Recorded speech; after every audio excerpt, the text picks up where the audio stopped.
e na comunhão. Ok, então eles perseveravam na doutrina dos apóstolos e em que mais? Comunhão. Então olhe para cá, eu quero que o gigante caia, eu quero ver o gigante tombar. Ah é? Então se você ficar sem falar com o seu irmão, o gigante vai olhar para você e dizer, não caio. Está com raiva do irmão. Porque tem crente que passa 10 anos, 2 anos, 3 meses, 1 ano sem falar com o seu próximo. Não fala. Eu não quero nem conversa. Pelo menos o básico você tem que falar, irmão. Paz do Senhor. Tudo na benção. Aí que crente é esse que roda na igreja, fala em línguas estranhas, profetiza, revela os mistérios, os mantos sagrados, mas quando passa pelo irmão na rua, se vê, é Rosinha, vira a cara.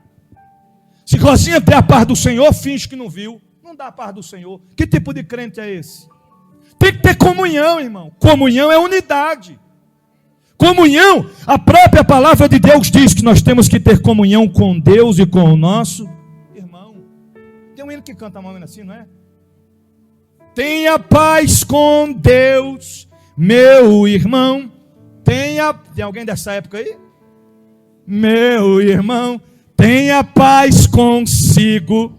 Aí de sobremesa, já vai ainda disso, com seu inimigo e com seu irmão. Até com seu inimigo você tem que ter comunhão. Ele querendo lhe matar e você se saindo, dizendo, oh Jesus, tome de conta, Jesus. Lembra de Davi? Tinha tudo para matar Saul, mas por que não matou? Porque tinha temor a Deus.